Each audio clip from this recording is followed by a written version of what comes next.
Fidji, thank you so much for being here. Thank you for having me. I need to do an introduction, and I actually had to write it down. Fidji is the CEO and chair of Instacart. She's also the board member at OpenAI and Shopify. She is the co-founder of Metrodora, an institute. It's a nonprofit institute that she feels very passionately and close to her heart. She's also the ex-head of Facebook app and also ex-manager of mine. So I have a lot of dirt. But I do too. Oops. Fidji, thank you so much for being here. Thank you for having me. This is awesome. Yeah, excellent. I have an intro question. How did we get here today? You tell me. So the first time I met Fidji, you were running mobile ads at Facebook. The second time I meet you, you were my manager. And you were, from what I've seen, you had the most incredible rise in career that I've ever seen. And you became a manager, you were running all of Facebook app, and then you were on the Instacart board, and then you went and became the CEO of Instacart, and then you took the company through IPO. Oh my goodness. Tell us the journey of how, you leading product to a multi-billion-dollar company business at Facebook, and then to running a very large company, a public company right now. Tell us your journey. So I'll do that in a sec, but first I wanna just share a funny story. Vijaye always wanted to create his company, so it was a real challenge because he was literally the absolute best person I had ever worked with. So the entire time it was a constant battle between me trying to retain him at Meta and him trying to convince me that it was his life's purpose to create a company, and I was kind of standing in the way. And one of his main arguments at the time was, Fidji, I'm getting older, I need to go do it now. And I was like, this is complete bullshit. You're so young. But I never actually asked Vijaye's age. And after watching the presentation about the software and all of this, now I realize he might have been right all along. I'm glad I let him go. And clearly he has created something amazing. Anyways, on that note, in terms of the journey, so I would say, you never obviously plan ahead for a career. You kind of take one step at a time. And the thing that I always say is that you have to really think about how to become a different leader every year, even if your title hasn't changed, even if it looks like you have the same scope. Ideally, you rethink at the beginning of the year how your job has changed, what this company needs from you, and really try to develop the skill set that is going to allow you to continue taking the next step. And at Meta, that was particularly crucial because even though sometimes, jobs on paper wouldn't change, the company was growing so fast that leaders needed to scale with the company. So I was always thinking about what are the skills I'm going to need in the next job and how do I develop them now? And I think that really, really helped my career. And then I would say the thing that drives me the most is learning. And I'm incredibly curious. And so even when it was time, to leave Meta, a lot of people were telling me that's a crazy thing to do. You're leading the Facebook apps. This is, a very big job, which it was. In many ways, becoming CEO of Instacart was actually a smaller job. But the thing that I realized was that I had reached, after 10 years, a plateau in learning, and I just wanted to go learn new skills. And so that's why every time I kind of took an additional leap, and with a mindset of really learning something new and trying to be the best at what I did every time, asking a lot of questions, and I think that has served me well up to this point. That's fantastic. Now, you have a pretty large role to play both in the industry as well as in your own company. In your current role, how do you translate your vision to actual product? Tell us your philosophy, your messaging people, or using or leveraging people, tools, processes, and so on to get that going. Yeah. So it's really important to start with where do you want to take the company, because it's data is obviously very critical, but you cannot go fish in every pond. You have to decide at the top kind of where you're going to take things. And when I joined Instacart, it was very clear to me that one of the most important things we could do for the business was not just be an online grocery delivery app, but really expand beyond that and serve a broader role as builders of technology for our grocers, a broader role inside the store, not just online, and having very clear communication of that vision to the entire organization was a priority for me. So we do this annual summit that lasts for 3 hours, 3 hours of content, and initially my team was like, we can't do that. People are going to tune out. No one has 3 hours of attention span. And I'm like, no, actually, like, let's go over, like, for 3 hours in depth what the vision is. And then once people have that context, they can take that into their day-to-day decisions and really apply that in the right way. So that's a big vehicle for kind of top-down communication of the vision. That's for the whole company. That's for the whole company. Okay. Then we also have a planning cycle, obviously, which is, I would say, like VPs and directors are involved. And for that, it's really about, like, again, reiterating the long-term vision, then reiterating what is reasonable to see happen on the path to that long-term vision over the next 6 months, and breaking it down into pieces that we can actually build. And that's a very important moment where we review in depth kind of, what we want to build in the future. And then there's reviews along the way where we go deep into the product, and I make sure that this is aligned, this remains aligned with the vision. So a lot of it is based on very clear communication, very clear breakdown of the goals, because very often what we see during planning is we start with this great vision, and then the goals that come back don't ladder up to the vision. And that's when you have to adjust and be sure that if you actually accomplish all of your goals, you will have made significant progress on your vision, because otherwise a lot of companies fail by achieving their goals, just achieving the wrong ones. And so that's why it's really important to have that process be very rigorous. That makes a lot of sense. Now, one of the things I've noticed about you, you're very inspirational, you're charismatic. You can actually get a lot of people to do amazing things. Now, but I also know that you're deeply data-driven, because we've like had dashboards that you're constantly looking at. Even before anyone notices a small blip, you'll get an email from Fidji in the mornings like, did anyone else know what's going on here? So I know you're very deeply data-driven. Now, I want to actually pull a story out of you. It's like, a time where data said something different than your intuition, your product intuition, or your conventional wisdom. And what did you do? Like, can you tell a story about, like, how it all transpired? Yeah, I think there are so many of those, and like that's why it needs to be a balance, right? So I'll give you a basic one. What do you believe is the #1 item bought on Instacart? Any guess, anyone? Bananas, good. Bananas, the #1 item. Bananas are in 70% of Instacart purchases. Isn't that insane? That's a boatload of bananas that we eat.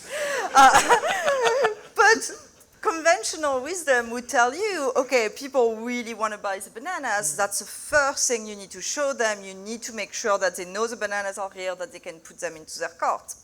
And so for years, we were making sure that like the default first basket would have the bananas, etc. But at the same time, we also saw market data that was telling us that people were going to the grocery store for inspiration, and then they used Instacart to reorder those products online, but Instacart wasn't a place for product discovery. Now, that's a pretty big problem, because if you're just getting people to reorder the same things over and over again, you're not actually expanding their horizons, you're not actually expanding the basket size. And so we tested for the first time, like actually showing people products they're not used to buying, but we have a pretty good hint, thanks to ML and AI, that they might be actually interested in those products. And lo and behold, that resulted in much better outcomes. And people still manage to find the bananas, because when they really want the bananas, they're going to search for them. You don't need to show that in front of them. And so this whole idea of like reduce friction and make sure that, you know, the things they do is right in front of them, that works most of the time, but there are going to be some cases where your strategy is actually really important to like build into the product, and you realize you can have your cake and eat it too. Food pun intended. I love it. Yeah, so we've talked about like local maxima and then finding the global maxima and so on. So Yeah. that aligns with like what you just described. Totally. Okay, so now how do you drive a data-driven culture in your company? What kind of what are some of the tools you use or processes you use to leverage to like get more of that data-driven culture in your company? Yeah, well, some of my data leaders are in the room actually, and I would say the thing that was interesting in transitioning from Facebook to Instacart is that I went from a business that talked in billions to a business that talked in cents. We are a very low margin business. I mean, technically high margin, but you get the point. And the thing that was really interesting about that is that people were already naturally, when I arrived, very data-driven, because this is a business that just falls apart if you're not sweating the cents on every single order. Yep. So that helped tremendously to have like this culture already built in. However, the company was very short-term focused. A lot of the data was really about like immediate results, like were we making the numbers for the week, maybe for the quarter, but there wasn't like a long-term plan and data that would tell us that we were driving towards this long-term plan. So you ask about tools. We have two big tools. We have a weekly business review and a monthly business review. They both serve different purposes. The weekly one is really about tracking the business kind of, on a very frequent basis, making sure we're on track with forecast, especially as a public company. But the monthly business review, which I have this afternoon, in fact, is much more geared towards figuring out how we're tracking towards leading indicators. And I talk a lot about leading indicators because you can actually look like you're doing really, really well in your business right now, but if you're not building the businesses of tomorrow, you're always going to be in this hamster wheel. And what I brought to Instacart is really a portfolio approach where every medium-term bet would ladder up on top of our current bet, and then long-term bets would take over. Vijay's nodding because that was also my approach at Meta, and it works really well to avoid every quarter having to reinvent, many points of growth. Like you need to, for the next quarter, this next quarter needs to have been decided like many quarters ago by the decisions you made then, and you need a mechanism to track that. And to me, the monthly business review is all about like, are our leading indicators for next year like looking solid, and if not, let's act right now because we're going to be very grateful we did next year when this starts showing up. Yeah, I remember learning the word adjacency from you. Like just expanding to adjacencies is such a powerful way of doing strategy. I mean, that's exactly what you presented, right? Oh yeah, like, copied from. Great. Definitely. Okay. Now, scaling a company like Instacart is no small feat, and when you took on the reins, obviously, kind of like curious about the boldest change you instituted. Were you scared? And then what gave you the conviction? So I think it's the thing I mentioned. I'll give you two examples. So the first one was Instacart was really a one-trick pony, but you'd be surprised at how hard it was to convince the company to do that differently, because the company had been built in a culture that said focus is everything. The way in which you succeed is you just do one thing and you do it very well. And I actually believe that if you're a really early stage startup, that's very good advice. But if you're a company that's doing 32 billion in gross transaction volume, to grow just 10%, you need to go find 3 billion of growth. And very often, you don't have one silver bullet that's going to give you that. And so it's really important to change your playbook as you grow. And a big part of the change in playbook was diversifying and starting to place these adjacencies. And I was terrified because, I had obviously done it at Meta, but I hadn't done it in a company that was fundamentally very different and where people were really deeply, truly against that. And it took me, I'm 3 years into the job, I would say, it took me 2.5 years really to show people that this was working, that this playbook was actually the right playbook. Because when you arrive and no bets have been kind of planted in the soil, you need to plant them, and it takes about 2 years for them to start looking like, little healthy plants. And so it took a while to get there, but very, very glad I did, because I put the company in a much better spot. A more concrete anecdote is when I arrived at Instacart, our gross transaction volume was declining double digits because we were post-pandemic. We had grown a lot, and at that point we were declining. We were the poster child for an unprofitable company. The markets were collapsing. Employees were clamoring for an IPO. Welcome to the job. And so it was a really tough time. But one of the things that I did that actually really sets the stage was we were one of the first private companies to grant equity to employees at a lower valuation. And so many private companies were holding on for dear life to their prior, 2021 valuation. And as a result, employees were getting, stocks that wasn't reflective of the real value. We took a different approach. We said, we're going to take the long view. We're going to really issue equity at this lower valuation. And that was a great example of focusing on doing the right thing, not the thing that looks right. Because I will tell you, in press, we got hammered. It was oh, Instacart used to be 40 billion and now they're not that anymore. But it was the right thing for our employees, and that built a lot of trust. And I think that's the kind of decision that sets the culture, sets the kind of leadership you want to have, and then carries you through. That is very consistent with the leadership I've observed at Facebook with you. Are there days where you're still scared? Oh, that's called a Monday. And a Tuesday. Yes, there are plenty of days where I'm still scared. But I think being scared, as long as it doesn't paralyze you, being scared is not a bad thing. We are all doing very important things for the world, and we have a lot of responsibility. So actually having a fair amount of, realization of that, but still, looking at the future with optimism, I think that's the right balance. I love it. All right, let's switch gears to the role of AI. You sit on the board of one of the most powerful AI companies. Everyone talks about AI, and I want your take on how are you applying AI or AGI in Instacart and navigating that? Yeah, so I often say that I am a pragmatic technologist, and what I mean by that is that I don't get enamored with the technology for technology's sake. I really get enamored with solving concrete user problems with the new technologies that we have. Vijaye knows I grew up in a family of fishermen, so you couldn't be further away from tech, and when I saw technology, it was really to help my dad and my grandpa find, fishes in the sea faster. And that was a very concrete thing.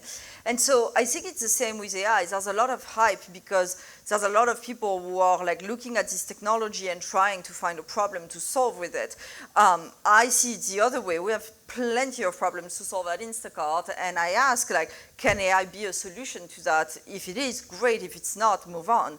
I happen to think that it will solve a lot of these problems, and an example is we right now allow you to enter ingredients in the search box. These ingredients get delivered to your door. Really lovely service, but that's not how people plan for their nutritional needs.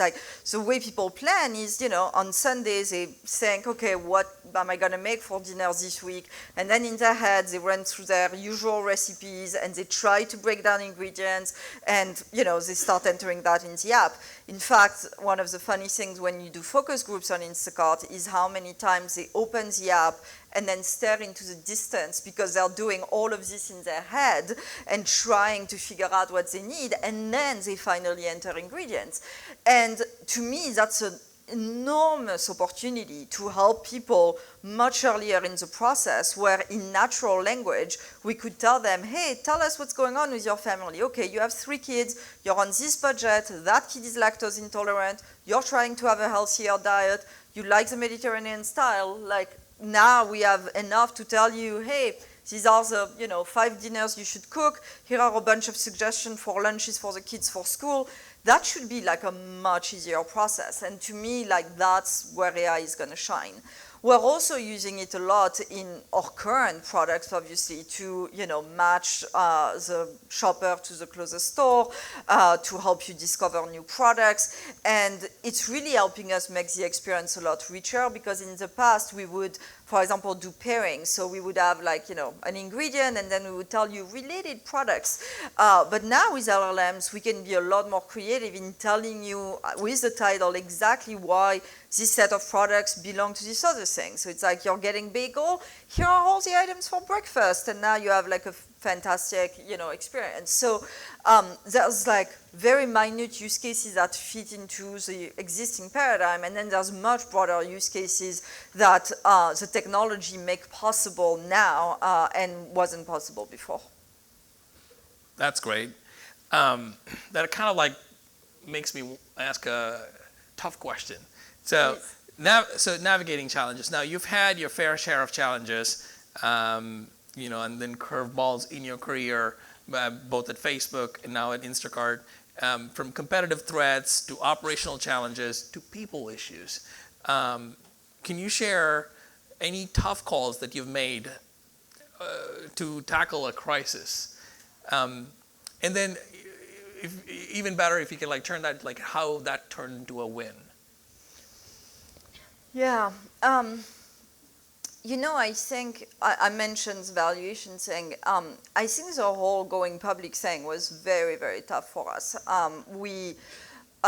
Employees were expecting liquidity for a long time, and we ended up, in a market that really wasn't receptive to IPOs, and with a company that wasn't IPO ready. Like, we didn't have the right processes in place, we weren't profitable, and so it was really like jumping into the job, needing to do a real turnaround, and still keeping employees engaged through this process, whereas I wasn't really able to tell them when we were going to be ready. It's like I kept saying, we need like a market environment that's not perfect, but at least receptive to IPOs.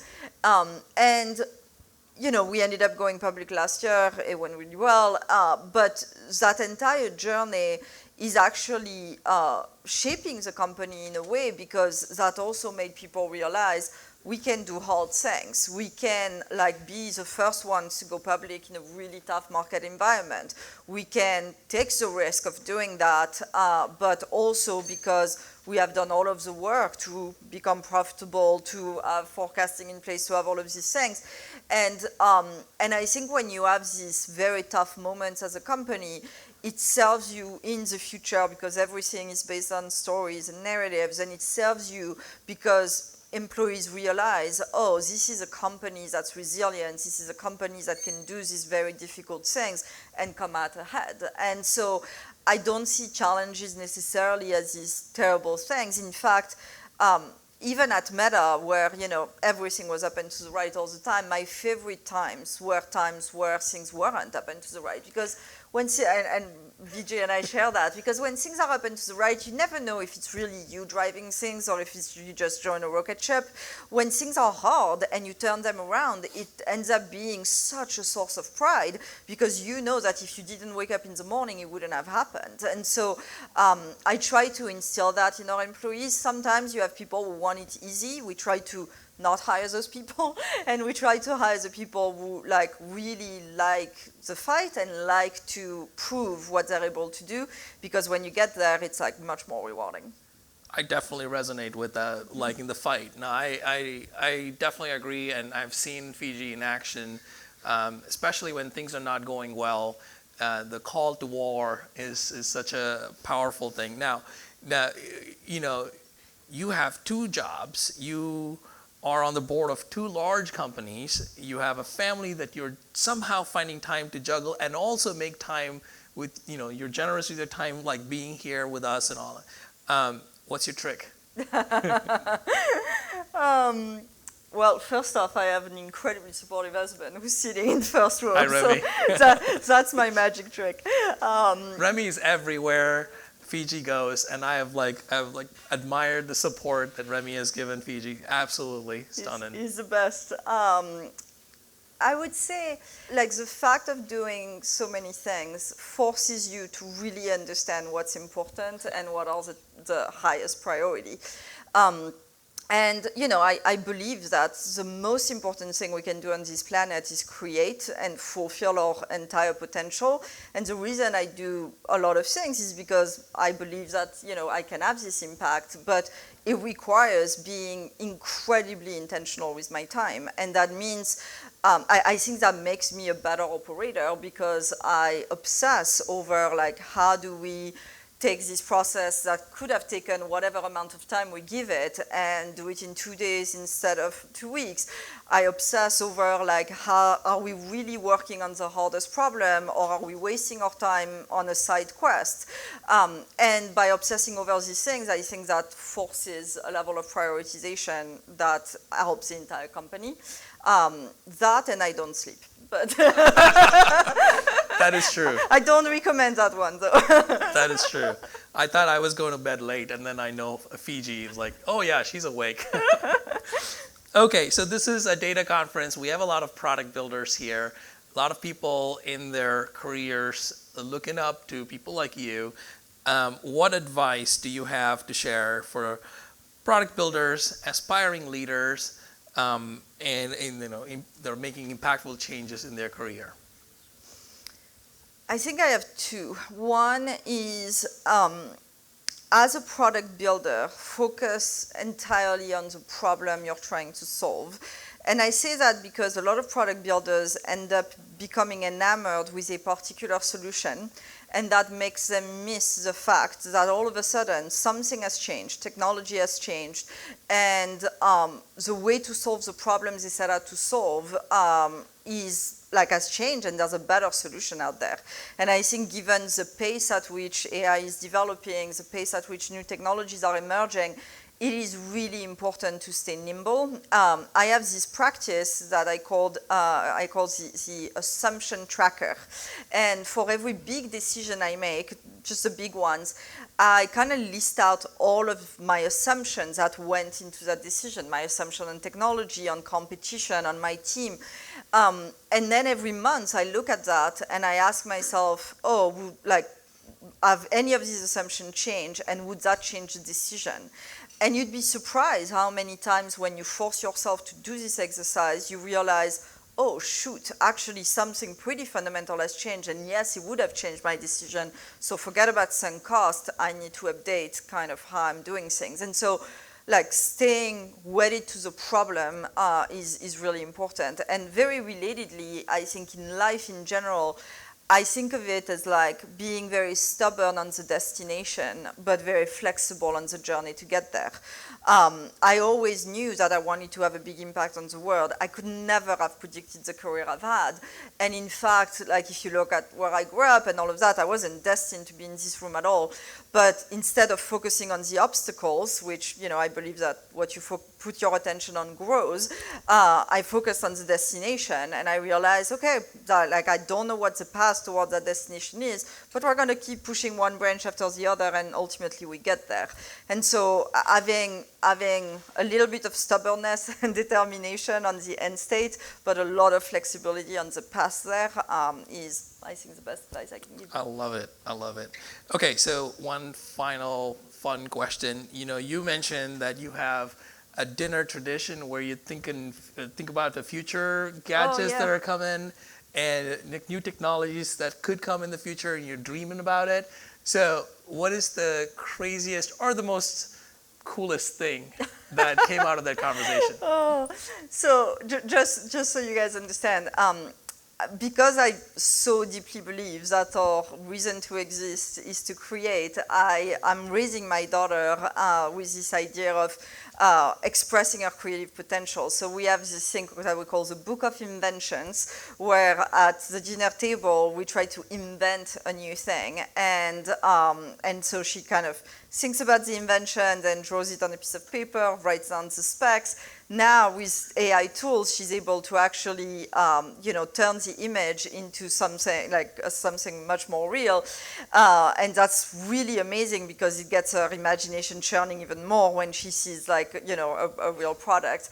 I don't know that we yet have the next billion-dollar company in there, but we have a microwave in the car because we wouldn't want hot steak in the car. We have a muzzle that absorbs dog barking, which would not be bad. Yeah, we have a machine that scans your tongue to detect your microbiome because that's apparently very important. Nice. I mean, it just goes adding. on. But one day we'll hit on the thing that's going to be a billion-dollar idea, and we'll be using stats at that point. Thank you. Fidji, thank you so much for being here, making the time for us. Ladies and gentlemen, the legendary Fidji Simo. Thank you for having me. Thank you so much. Oh, wait, we need to take a picture.